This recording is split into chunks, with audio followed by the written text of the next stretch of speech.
Hi children, so in this video we'll be doing some quick and easy notes for the chapter Socialism in Europe and the Russian Revolution. So in just 10 to 12 minutes you will be easily able to prepare this chapter, okay? And if you want the full reading of the chapter line by line for the easy memorization of the chapter, for the easy understanding, that video is also uploaded in my channel. So you can go and check there, right? Now let's start with the notes. Now, if you remember what happened in the French Revolution, the first chapter was the French Revolution opened up the possibility of creating a dramatic change in the way the society was structured. So, if you remember, the society was broadly classified into estates, orders, and clergy, right? And aristocracy and church used to control the economic and social powers. But after that, after the revolution, in many parts of the world, including Europe and Asia, new ideas about individual rights and who controls social power began to be discussed. Then in India, if we talk about India, then Raja Ram Mohan Roy and Desrosiers, they also talked of the significance of French Revolution. Okay, and many developments in the colonies in turn reshaped the ideas of societal change. So there was a complete transformation of the society. Okay, so and then emerged the three groups: liberals, radicals, and conservatives. Okay, so now let's read. Now let's read our notes. Now, socialism in Europe and the Russian Revolution. If we say that was the age of social change, okay, socially, many changes were happening, transformations were happening. Then the French Revolution opened up the possibility of creating a dramatic change in which the society was structured. Now, not everyone in Europe, however, wanted a complete transformation. Okay, not everyone wanted the complete transformation because responses varied from those who accepted that some change is necessary but not a complete change. Okay, then some people, conservatives emerged, liberals emerged, and radicals emerged. Now, let us know who were these people, who were these groups. So liberals wanted a nation which tolerated all religions. So they wanted to safeguard the rights of individuals against government. So they were in very favor of the individual rights. Okay. They wanted change, right? Then radicals also, they wanted a nation in which government is based on the majority of the country's population. Okay. Majority of the country's population means the individuals will decide, will choose the government, and supported women's suffragette movement as well. What was women's suffragette movement? It was like women will be entitled to vote. Okay, women above the age of 18 years will be entitled to vote. So they also supported men and women both voting, and they will choose the government. Okay, now third were conservatives. Now these were totally opposite of liberals and radicals. So they opposed liberals and radicals. They were totally against the idea of change. Okay, then if we see the next topic, the next topic is the coming of socialism to Europe. Now, socialists were against private property. They were they because they saw that this is a root of all social ills of the time, right? Because when individuals will own the property, that gave employment, but the propertied were concerned only with personal gain and not with the welfare of those who made the property productive. So they thought that the owners will always be concerned about their personal profit and not of the profit of the workers. Okay, and some people, they believed in cooperatives, right? Then Karl Marx and Friedrich and many more also added that industrial society was capitalist. Okay, then workers in England and Germany began forming associations to fight for better living and working conditions. Okay, then by 1905, socialists and trade unionists formed a Labour Party in Britain and a Socialist Party in France. Okay, so Socialist Democratic Party was formed.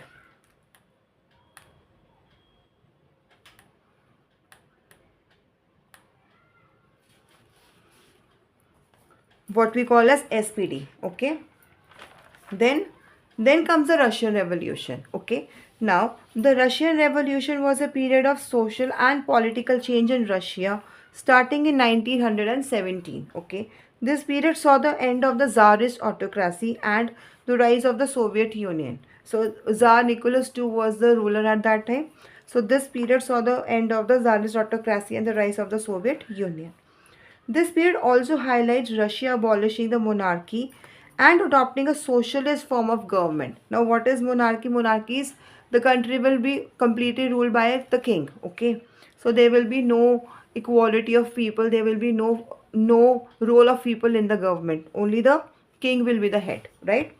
So this was abolishing the monarchy and adopting a socialist form of government. Now, the Russian Revolution involved two key events. The first one was the February Revolution, which overthrew the Tsar, right? And then the October Revolution, which brought the Bolsheviks. So Bolsheviks entered and Tsar exited. Now, causes of the revolution. What were the causes of the Russian Revolution? So, the first one, if we see, autocratic rule of Tsar Nicholas II. Alright. Now, the Tsar held absolute power, ignoring the needs and demands of the people.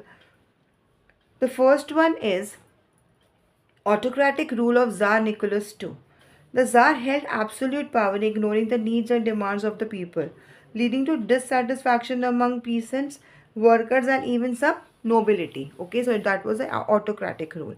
Then the next reason was social inequality and poor conditions. Now, workers, the people who were low, who were working, they face inequality. So peasants face inequality, debt, and low wages, while workers working in industries face harsh working conditions, long work hours, and less pay, leading to protests for change. Then third one, Russia's involvement in World War One. Now Russia was also involved there.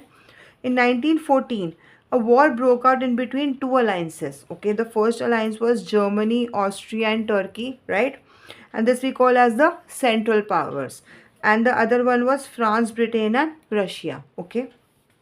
Now, Russia army, while defending itself from the enemy, they destroyed crops and buildings to prevent the enemy from being able to live off land. Then, because they attacked this way, so this destruction led to over 3 million refugees in Russia. This situation discredited the government and the Tsar. Okay, so the government was not at all happy with Tsar's this kind of action. Then the fourth point, influence of revolutionary ideas. The ideas of those of Karl Marx advocating for a socialist society and workers' control resonated with the disaffected population and provided a framework for revolutionary movements like the Bolsheviks. Okay, now here the Bolsheviks enter. Now we'll be discussing about some key events. Okay, so the first key event was the 1905 Revolution and Bloody Sunday. Now triggered by Bloody Sunday, the violent suppression of a peaceful workers' demonstration in 1905 shattered the image of Tsar and sparked widespread protests. Workers' strikes which demanded a constitution. Lawyers, doctors, engineers also they were involved in this protest. Okay. Then in this 1905 revolution, the Tsar allowed the creation of an elective consultative parliament or Duma. Now after this Duma was established. Now the next event was the February Revolution, March 1917. Now widespread protests and strikes in Petrograd were done during this revolution. This is the first one. Then in February 1917, food shortages were deeply felt in the workers' quarters. So workers were not even getting food. Then 22nd February, lockout took place.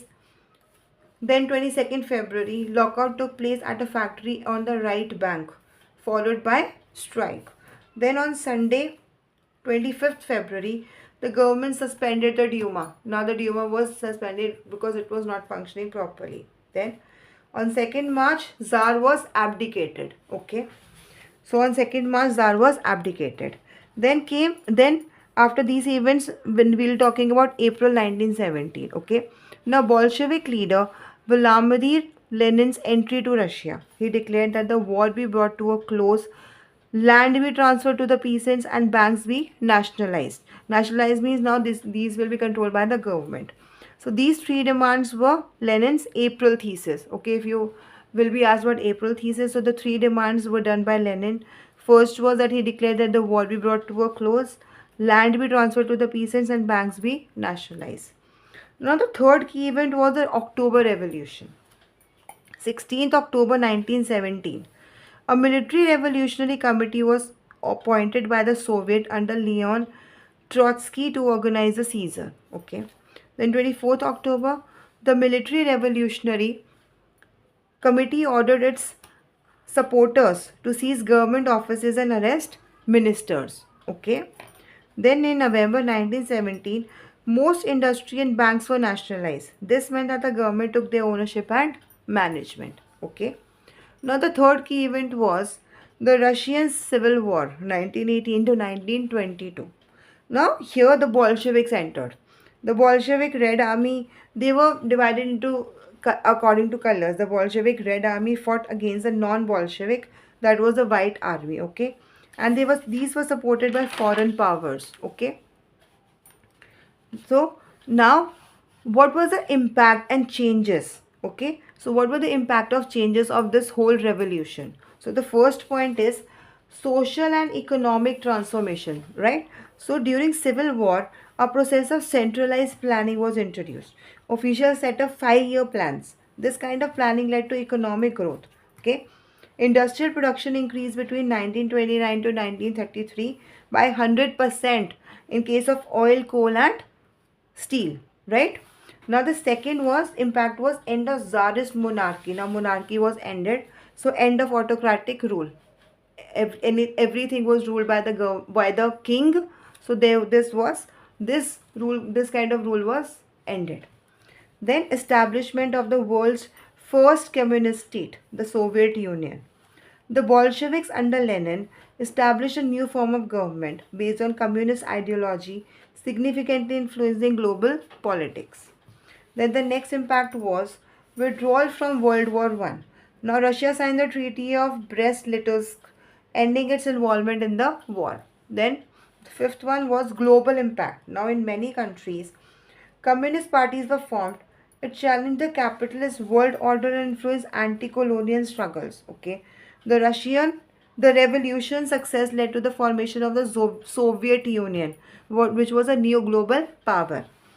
Now, the Russian Revolution influenced national liberation movements in countries like China, Cuba, and Yugoslavia, which sought social and political change. Okay, so this was the here we come to the end of this chapter. Okay, so here I come to the end of this the notes. Okay, I hope if you will prepare this, you will get an idea of the chapter.